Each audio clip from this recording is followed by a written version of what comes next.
Дорогие друзья, дорогие зрители, уважаемые любители оперы, мы приветствуем вас в Татарском академическом государственном театре оперы и балета имени Мусы Джалиля, где несколько дней назад, 30 января, открылся юбилейный 40-й международный оперный фестиваль имени Федора Ивановича Шаляпина.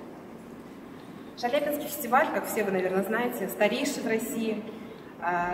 Среди оперных он имеет самую большую историю проведения, и уже одно это делает его определенным феноменом, то есть фестиваля со столь длительной историей не существует.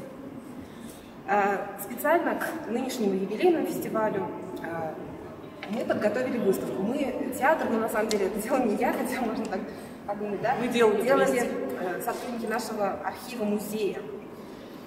И на этой выставке большой акцент сделан именно на этапы становления Шаляпинского фестиваля, на период его возникновения, на имена артистов, которые в разные годы принимали участие в фестивале. И для нас этот проект очень важен. Он важен еще и потому, что эта выставка создана при поддержке Президентского фонда культурных инициатив. Поэтому мы благодарим вас за то, что вы проявили интерес к этой выставке. Сейчас по выставке будет проведена экскурсия, и проведет ее старший хранитель музейных фондов театра Галия Фатыховна Акчурина. Спасибо. Всем, во-первых, добрый день. Очень приятно всех видеть, и что столько народу собралось.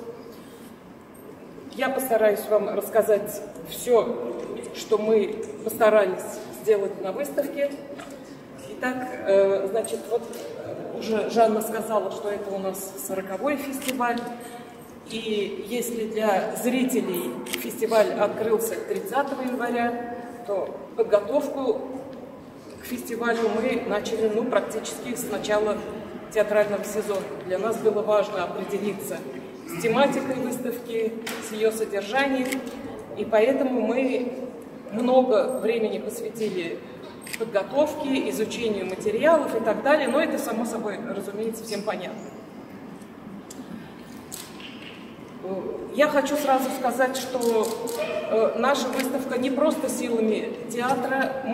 Так случилось, что мы выиграли в прошлом году грант Президентского фонда культурных инициатив, и наша выставка проходит при поддержке этого фонда. Не буду говорить о фестивале, о самом, вы это все прекрасно знаете. Я хочу сказать, что выставка такая же неотъемлемая часть фестиваля, как и сами оперные спектакли. Потому что с первого фестиваля проводятся выставки, и они никогда не пропускались, и всегда мы старались сделать что-то новое, что-то интересное. Значит, сразу хочу сказать, что вот вы привыкли к 10 стендам нашей выставки, а начиналась в 1982 году выставка всего с 4 стендов. Но и это было очень большое дело, начало, и в дальнейшем было и 5 стендов, и 6 стендов. А вот такая форма, она уже установилась после 2005 года, после реконструкции здания театра. Давайте тогда поближе, что ли, немножечко, да? Я сразу перейду к истории. Готовясь к этой выставке, значит, мы отразили, как Жанна сказала, мы отразили основные этапы становления и так далее. Вот самый важный шаг был это начать большое дело, правда? Значит, это первый фестиваль, 1982 год. Когда начинаешь большое дело, это же шаг в неизвестность, мы же не знаем, что будет дальше. Вот здесь вот у нас руководство театра, фотографии, и 4 человека, благодаря которым, вот они здесь отражены, директор Рафаэль Заберович, главный дирижер Луценко, главный режиссер в то время Князь Курамшевич Даутов и завлит в то время театра Амзия Диатулна Такташ. Вот эти 4 человека, по сути, сделали первый шаг, приняли решение. Конечно, решение принимал директор, но идея оказалась не просто удачной, а, наверное, сверхудачной. Первый фестиваль, пробный шаг, Вот здесь вот мы выставили самые, на наш взгляд, интересные моменты. Спектакли были чисто шаляпинские. Все 6 названий, все с басовыми яркими партиями, которые пел Федор Иванович. Не буду, наверное, останавливаться подробно на каждом спектакле. Тут можно будет потом подойти и посмотреть. Что я еще забыла сказать? Значит, когда мы готовились, мы не стали писать какие-то обзорные статьи там и так далее, большие развернутые тексты на выставку. Но мы выбрали такие яркие цитаты, которые в разное время о фестивале писали музыковеды, музыкальные критики, исполнители, дирижеры. И вот на таких флажках эти цитаты, они очень многое говорят о фестивале, о его значимости и о его значительности. Первый фестиваль, он прошел в основном силами наших артистов, но все равно у нас, значит, несколько человек приехало. Во-первых, Артур Эйзен, народный артист СССР, который и до этого гастролировал в нашем театре. Так, значит, из иностранцев был Роберт Сыч из Чехословакии, был Александр Правилов. Но, что интересно, вот фотография, это совсем молодая Любовь Казартовская.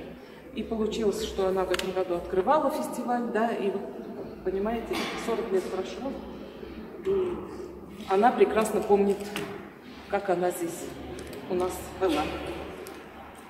Так, дальше пройдем. Значит,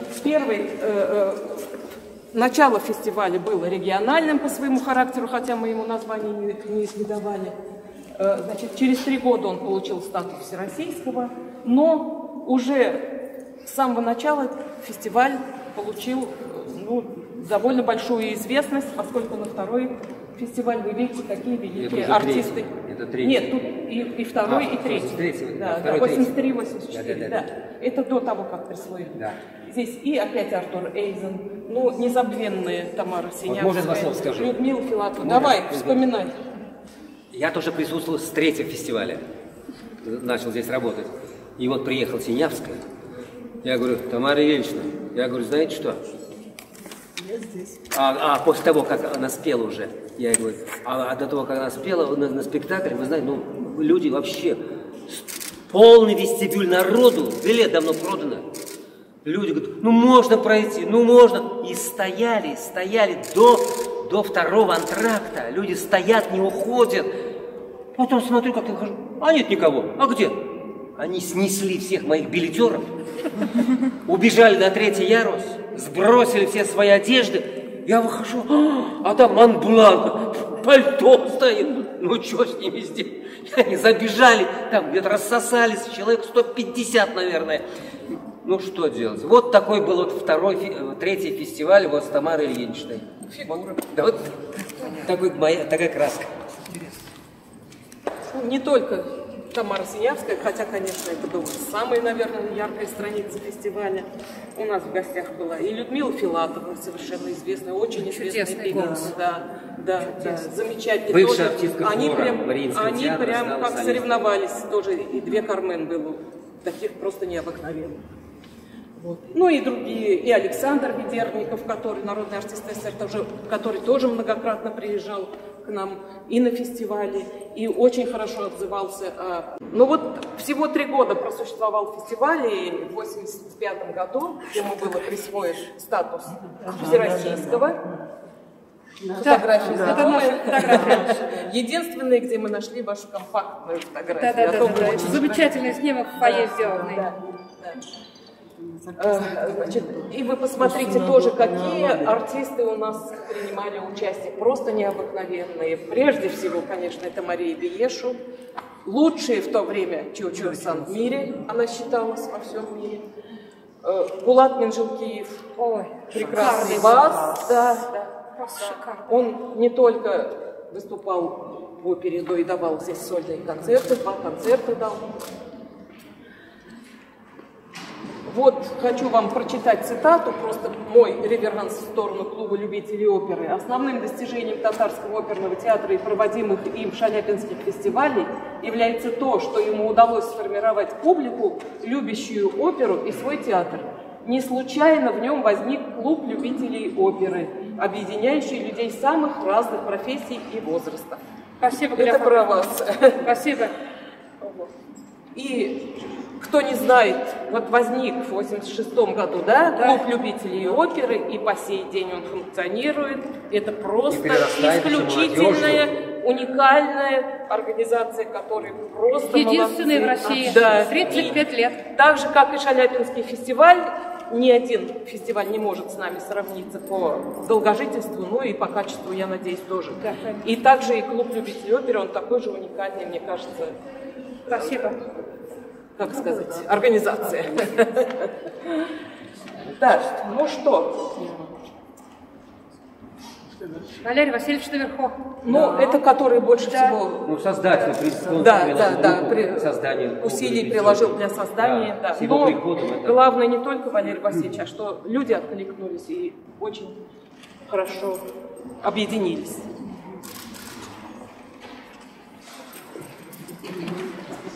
Так, в течение, значит, вот этого периода, пока фестиваль считался всероссийским, у нас было очень много, не просто там, да, спектаклей, например, вот приезжала Наталья Шпиллер, это великая русская певица, она еще старой школы. Да, на руках у Сталина сидела.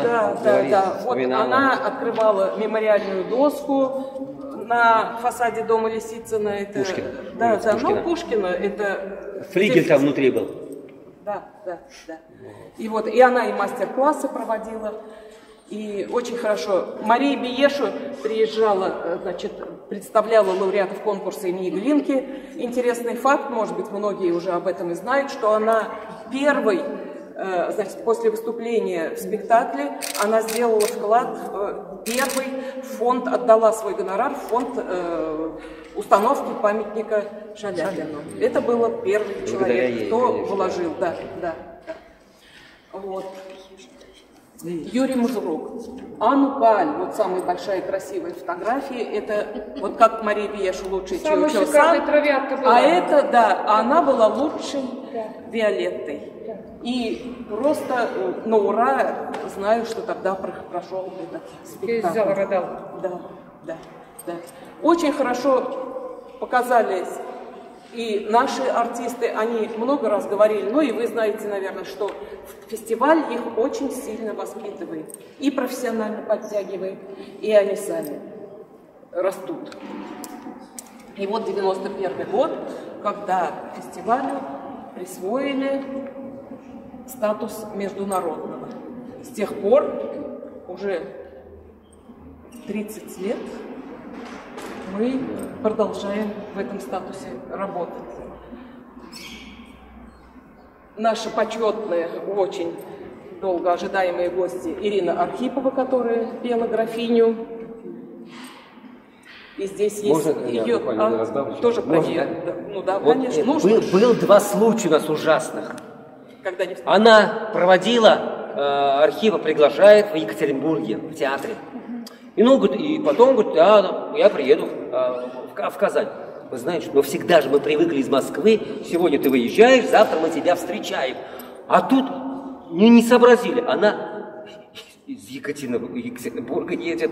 А это значит, она утром села, и в 10 часов вечера она здесь. После спектакля мы сидим у директора в кабинете, значит, так обсуждаем, как спектакль пошел, и вдруг звонок. А Архипова приехала, стоит на путях, и ее никто не встретил. Кто не встречает? Ну, конечно, меня вынесло, не знаю, на каких парах, меня вынесло из кабинета, и я главному администратору говорю, Машко, Володька, беги на вокзал, я бегу в гостиницу «Татарстан», вот давай. И вот она приезжает, приходит, понимаешь, да.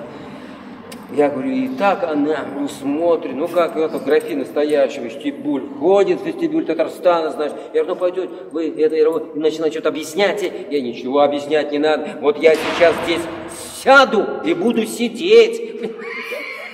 Я же так и сяк, Ну, а с ней еще девчонки приехали, а когда обслуживать, ну, поднялись все-таки туда наверх, понимаете. Я пока тут с администратором, что-то, потом поднимаюсь так на цыпочках к ней в номер, они сидят, чай пьют.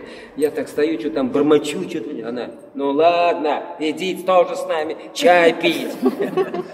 Это вот такой случай. Юрий Павлович, вот извините уж, если Юрий Павлович по-русски да? В это же время мы еще молодой клуб любителей оперы, и желаний много, и еще не научились так это чему-то такому вот более вежливому, чем сейчас, например, мы, да? Я говорю, Юрий Павлович, давайте мы Ирину Константиновну Архипову позовем на клуб. Он мне говорит, Ольга, вы что? Это же Архипова, какой клуб? Этого быть не может. Я в администрации взяла телефон, она тогда остановилась, по-моему, может быть, это следующий приезд, она остановилась в молодежном центре. Я ей звоню, она мне говорит, клуб любителей оперы, как интересно, я приду. В театре шорох, Архипова приезжает. И вы знаете, я после этого сделала такой вывод. Чем человек выше, тем проще. Она приехала, такая милая. Вот мы с той двери идем по направлению к розовой гостиной, там уже битком, и клуб, и пресса, и все. И она мне говорит, я иду и про себя думаю, вот как бы голова куда-нибудь не съехала. Я иду с Архиповой рядом, я простой зритель. А она мне говорит, Ольга Германовна, я сегодня так плохо выгляжу, у меня прическа плохая, как вы думаете? Я думаю, господи, какая прическа, Архипова. Она так долго выступала перед нами. Мы смотрели Садко с ее участием. Ну вот не забыть. А уж вот когда она приехала на что-то такое шаляпинское вместе уже с мужем, Евко, да? Настроение плохое, никуда не пойду. За ней пришли, уже надо в музей Горького идти, Шаляпина там чествовать. Он ей говорит, Ириша, ну посмотри, пожалуйста, солнышко, погода хорошая, все будет хорошо. И она как девочка говорит, правда? Он говорит, конечно, ну тогда я пойду. Вот вся Архипова. Она вообще Архипова архитектор по образованию. Да. По ее проектам построен несколько зданий в Москве. Я уж третий, можно вот в честь? Давайте, что? Я простой, демократично, просто. Значит, советский, казанский член любителей клуба. Как один из многих мужчин, мне было поручено вручить ей цветы перед Архиповой. Вот я как сейчас помню, как я вручал цветы, целовал ручку, потом не умывался, наверное, месяц. Вот такое было. Вот видите, как хорошо. Удивительная женщина. И несмотря ни на что, у Архиповой остались прекрасные впечатления о Казани. Вот я выбрала ее цитату. В передаче «Царская ложа» она сказала журналистке: поезжайте в Казань, хорошие там ребята, хороший театр, прекрасная атмосфера. Что вы все за границам ездите? Вот где нужно снимать. Вот эта оценка. Как это не принять и как это не радоваться, как это не поместить на нашу сцену. Я встречалась она меня пригласила как клубу любителей оперы на съезд Союз музыкальных деятелей. Да, когда председатель была. Это было что-то такое вот уже в последние варианты, да, уже народ там холодно в Москве было. Я ей приношу фотографию, она говорит, а я вас помню. А это кто? А это Лена Михайлова. Она говорит, я ее тоже прекрасно, она ее ученица была. Да. То есть вот удивительный человек, с хорошей памятью и здоровым сердцем. Она в Казани проводила конкурс имени Глинки. Да, Глинки, да. Она Казань, да, она Казань хорошо. Миша Казаков был удостоен гран-при. Да, он был победителем. И на этом конкурсе меня первый раз снимали с работы. Гуль звонит мне и говорит, Юра, ей 40 лет, ее творчество, здесь пойти поздравь, я не могу, я заболела. Ну, пошел я, Владислав, на сцену вместе со всеми. А я тебе моргну, и ты выйдешь и сразу поздравишь. Ну, я сижу с папкой, сижу, уже все уже Шаймиев выступил, все. И вдруг он мне моргает. Ну, я выхожу, говорю слова, выхожу потом, все, и на этом все закончилось, последний. Я выхожу за кулисы, а мне бросает вице-премьер, забыл фамилию, уволить его! Я говорю, министр, Юра, ты что делаешь? Я говорю, что? Ты что ты после Шамиев-то выступаешь? Кто? Я говорю, да я же, да кто меня слушает? Яков Евкоев, Владислав, послушай, меня сняли с работы. Чего? Я почему ты меня моргнул? Кто видит, что ты меня моргнул? Все же думают, что это я по собственной инициативе вышел, понимаешь ты? Пойду, иди, разговаривай. Ну, он их пригласил Шамиев, так куда в ложу с архивами, да? Ну, пошел, меня отстояли, короче. Я остался на работе. Ну что, продолжаем? Продолжаем разговор. Так, что я хотела сказать? Очень многие артисты не раз приезжали, очень многие, да, по многу. Смотрите, как писал Юрий Марусин, тоже народный артист СССР. Вечный Герман называли. Да, вот лучший. Приезжаю сюда с удовольствием и восхищен тем, что здесь в наше время, это он в 98 году говорил, есть театр, который несет людям доброе и вечное, стремится поддержать духовность.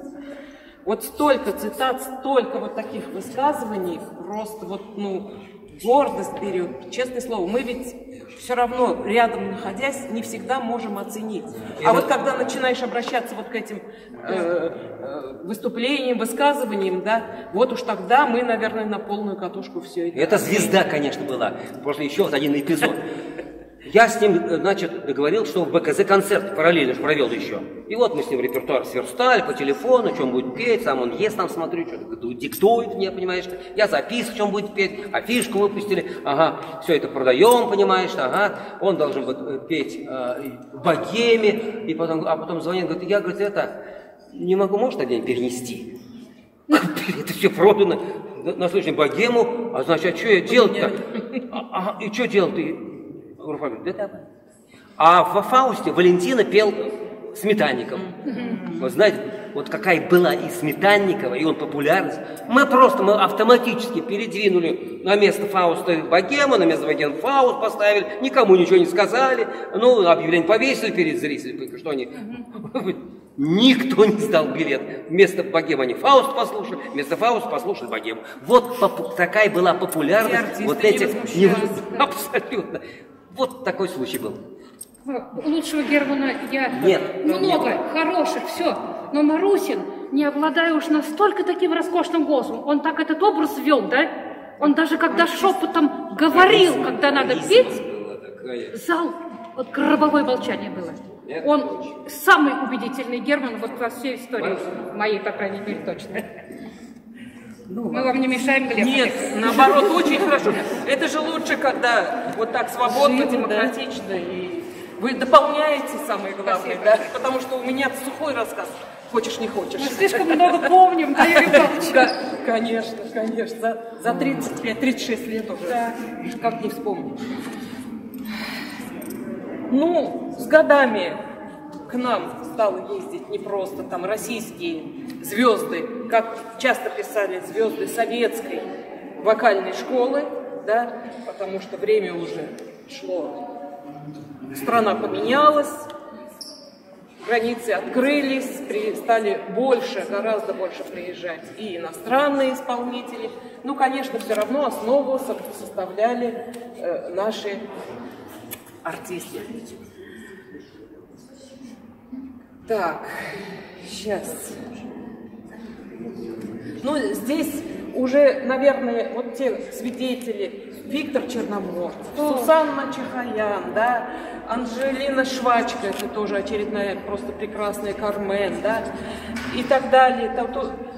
Владимир Самсонов, да, дальше очень многие, Нуржамал Усенбаева, то есть вот они все, они по много лет к нам приезжали, они очень любили наш театр, любили фестиваль и были, настоящим украшением, вот они здесь практически все.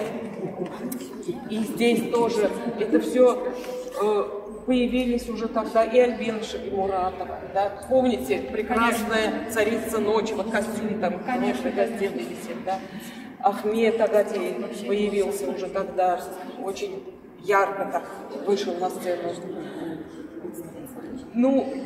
Все равно фестиваль развивался, и все шло, все выше и выше, набирали мы обороты, потому что нельзя сейчас, уже столько лет существует, нельзя сдавать своих позиций.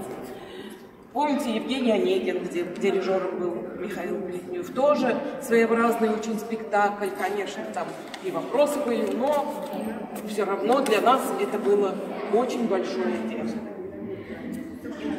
Вот. И продолжаем. Здесь вот последние уже постановки. Здесь уже и национальный репертуар, который первые годы никак не было спектакля, а здесь «Любовь поэта», а в последнее время вот «Сюрбике» и театр получил очень большую известность, и уже многие ждут, артисты, как они сами говорят, они ждут, когда их пригласят, ждут, когда будет фестиваль, и они очень хотят, очень многие хотят к нам приезжать. Ну вот вкратце, это вся история, которая, так сказать, с помощью Юрия Павловича, Ольги Германовны, да, я рассказала, может быть, вопросы какие-то будут, пожалуйста, давайте на ту сторону уж тогда, на более традиционную сторону для нашей выставки.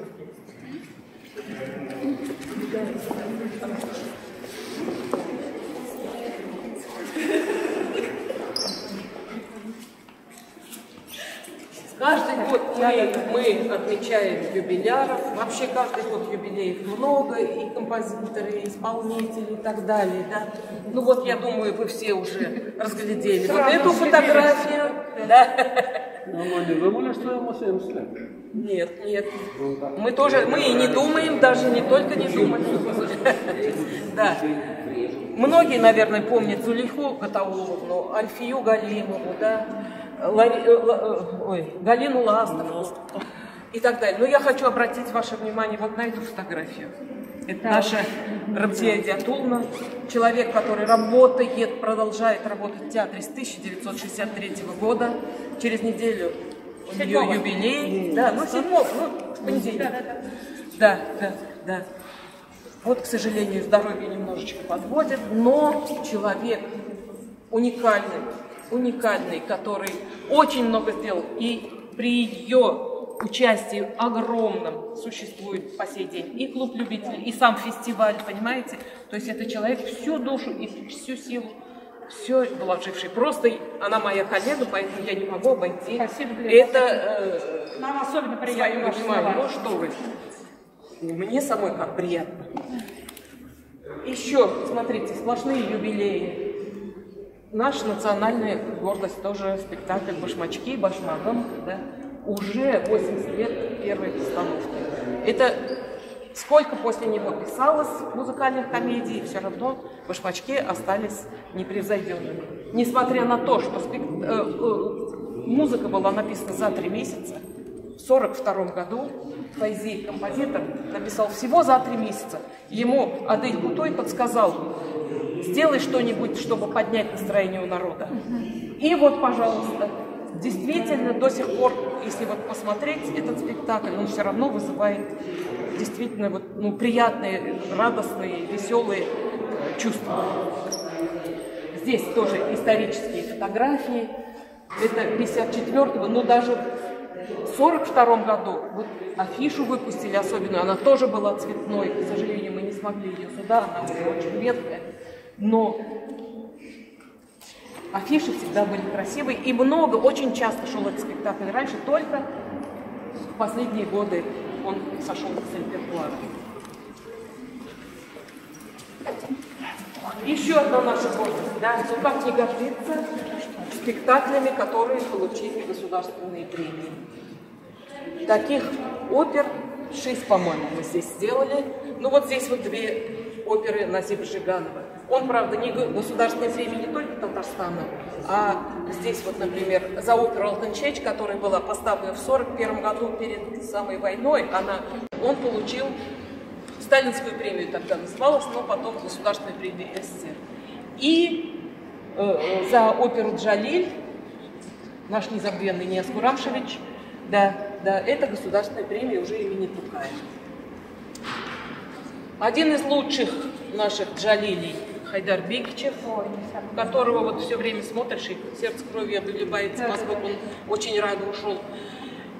Обращаю ваше внимание, Муса Джалиль, которого все знают, в 1939-1941 годах, это я для молодежи в основном, он был завфлитом нашего театра. Он очень ратовал за татарскую оперу и очень много сделал. И вот первый либретто его опера «Алтын шаш» как раз. Вот они здесь с Жигановым, Васильевым пишут как раз в период создания этой оперы. Замечательный блок, как мы просто. Да, мурашек. конечно, конечно. Вот у меня тоже самое, абсолютно те же чувства. Так, еще следующая государственная премия Татарской ССР, композитор Хуснулла Валиуллин за оперу «Самат». Она, конечно, очень мало шла, у нее были и свои, так сказать, достоинства и недостатки. Вот сошла со сцены, к сожалению. Может быть, и была... Да, он получил, когда сделал вторую редакцию, уже усовершенствовал. Бату Мулюков и либретист Гарай Рахим написали замечательную оперу «Черноликие», которая много лет шла, и она тоже получила государственную премию. Вот они, лауреаты все сидят в государственной премии Татарской ССР. Зиля, Зиля Сунгантульна, Хайдар Вилич. Это, да, наши выдающиеся исполнители, достойнейшие, конечно, всех любых премий.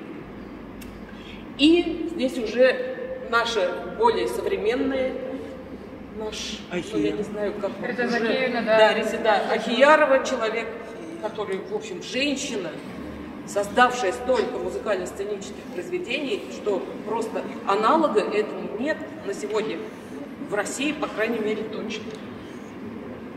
И две ее оперы удостоены государственных премий нашей республики.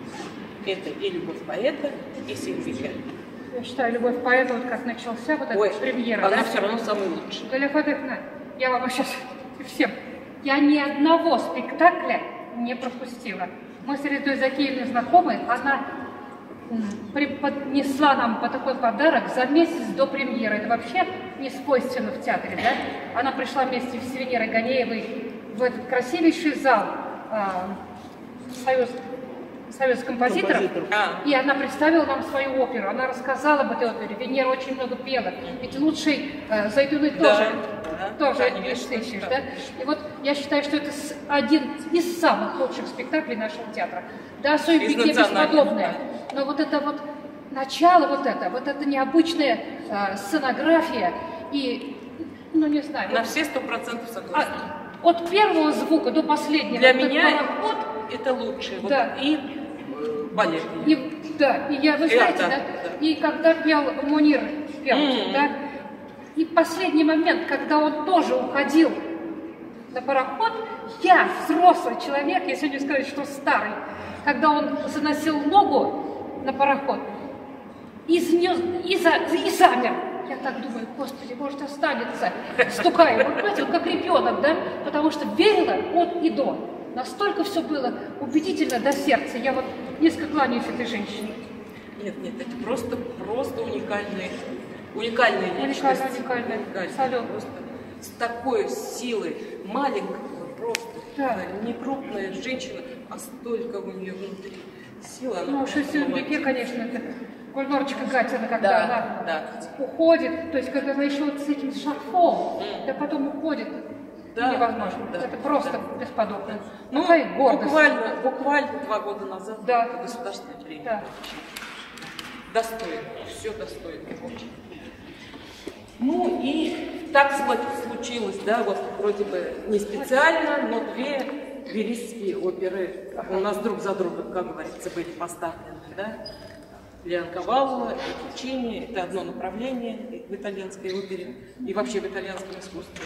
Веризм – это правдивость в переводе с итальянского, то есть там, где все вроде бы правдиво изображается. Паяцци, да, ну вот здесь даже уже многие, наверное, слушали эту оперу. Это небольшой спектакль, несколько раз он ставился там. 58-й, 63-й, 73-й год, то есть театр периодически... Паяцци и египетские дочери. Да. Или Паяцци и Пахита иногда. Да. Вчера у нас здесь в гостях была еще одна сотрудница из Мариинского театра, я ей тоже показывала выставку, я ей говорю, вот Ведь не просто, да, вот для тех, кто уже слушал эту оперу, она как этот самый, а для зрителей, которые первый там, или второй раз приходят. Почему не послушать красивую оперу, замечательная музыка? Мы с ней согласились в этом, но говорит, что некоторым критикам кажется, что нафталин, извините, такое слово, да, вот многие применяют. Нет, не может быть. Вот ни один музыкант не должен так говорить, потому что музыка – это особый язык. И, такая музыка. И тем более, да, такая музыка красивая. Нет, это все тенденциозно. Наш хормейстер какая тут прелесть, Любовь Алексеевна. Да, звезда. И вот Тоска, самый свежий наш спектакль, так уж если скажем, да, который тоже неоднократно ставилась. Обратите внимание, афиши 20-х годов, то есть когда у нас театра еще не было, после революции все, сами понимаете, в 19-м году городской театр сгорел, и все. Ну, по типу антрепризы спектакли шли. И, по сути, эта афиша говорит о том, это где-то 20-й, может быть, начало 30-х годов, но даже нету, да, 27-й год написан, но это тоже приблизительно. Тут мы не знаем, все равно потребность в опере была, несмотря ни на что, да. И это привело впоследствии к созданию нашего театра. Может быть, если после революции вот эти антрепризы не собирались, кто знает, как сложилась бы оперная жизнь у нас в Казани. Это очень много. Большую роль сыграли вот такие сборные спектакли. Это Аббасов, да? Да. Еще да. одна фотография. Городос. Это известная, одна из известных его фотографий, да. Здесь уже старые фотографии, просто исторические. Тоску показать. Вот еще тоже Любовь Алексеевна. Басов — это единственный народный артист СССР, да? Да, из Певцов. Голос-то красивейший. Ой, изумительный. А внешность какая? Да. Рост. Тенор с таким ростом. Артист. Вообще. Еще один юбилей. Как можно было обойти юбилей божественного маэстро, как его называли, Россини, которому исполнилось 230 лет. Шаляпин, посмотрите, Дон Базилио, знаменитый, одна из самых знаменитых его партий. Это он сам грим себе накладывал. Гениально. Да, какого-то монаха в поезде. Да. Увидел и решил такой сделать грим. Да, вообще удивительное преобразование. Еще дальше. Вот, тоже собственный грим, да, Дон Кихот. Это знаменитейшая, это одна из его самых любимых партий у Шаляпина. Специально для него написанный маслет. Я уж все объединила тут. И еще один юбилей, 180 лет самому Масне в этом году отмечается. Так что у нас сплошные, так сказать, круглые даты. Очень плодовитый композитор. Этот написал, по-моему, 39 опер. И этого тоже огромное количество. Не помню, сколько уже опер. Сколько рецептов? Этот легенда говорит. Да? Сейчас уже отрицают это. Да, он был очень требователен, но сейчас я хочу вам цитаты есть это или нет. Да, Россини имел славу тонкого гастронома и гурмана, считал хорошую еду одним из 3 величайших удовольствий на свете, помимо музыки и любви. В музыке его богом был Моцарт, а в еде черные трюфели. Особый. Да? У нас, может быть, это и легенда, да? Но где эти рецепты существуют. У нас как-то на заре нашего клуба был вечер в доме актера. И наши дамы, группа милосердия, готовила что-то по рецепту России. Здорово. Здорово. В любом случае это сохраняется. Но вот сейчас часть говорят, что есть, а часть уже отрицает. Может быть. Да. А мы будем видеть. И последний раздел нашей выставки. Мы не могли обойти внимание опять зарождения оперы.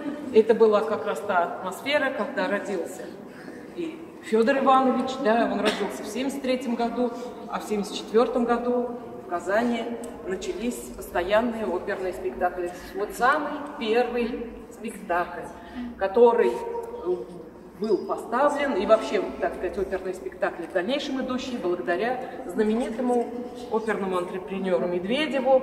Вот замечательная фраза, смотрите, в Казани на драму 0 внимания, оперетка «Скандал», а на «Жизнь за царя» кассу сломали, так рвались за билетами. Замечательно. Все, полная характеристика. И вот с этих пор Казанская опера и ведет свой отсчет. Через 2 года будем отмечать ровно 150 лет. Представляете? И да. Кассу, кстати, ну вот сейчас, может быть, в пандемию, да, а вот до пандемии несколько лет. Ну, кассу, конечно, не ломали, ее не сломали, что то, что творилось там. Ну, у меня тоже такая аналогия возникала. Это просто, да, очень похоже. Да. Нас не переделаешь. Да. Мы здесь постарались просто атмосферу тех лет передать, людей, которые в те годы выступали. Смотрите, вот Казанский городской театр, который вот чуть дальше Ленина, да, и вот неизвестный рисунок неизвестного художника. Внутри, какой он был даже, мы можем себе представить хотя бы немножко. Редкость большая, что мы нашли. Или вот Казанский городской театр, пожалуйста. Это вот спектакли первые, которые ставились в те годы. А здесь уже о казанских выступлениях Федора Ивановича. Да. Фауст — это вот самый, как говорится, ну, больше всего он находился в Казани в 1799 году. И Фауст, и Русалка, и князь Игорь, и Иван Сусанин тут был. Он очень долго здесь, дольше всего находился. И больше всего волновался. Знаете, я помню, когда к чему-то готовилась, его знаменитый концерт в зале дворянского собрания, да, и он пишет по этому поводу в своей книге, что я объездил весь мир, я пел на лучших сценах мира, но так как в Казани, я не волновался нигде. Да. Земляки. И такая фраза чудесная: земляки довольны мной, а я ими. Да. Вот тут и есть цитата. Пожалуйста, Шаляпин предстал перед нами во всем величии своего гения. Это было больше, чем наслаждение, это было счастье. Редкое для нас счастье быть участником гениального творчества великого артиста. Ну как, что другого скажешь, на самом деле. Да. И поэтому, в 11-м. Спасибо за внимание. У вас Я надеюсь, вам понравилось. Нам очень понравилось.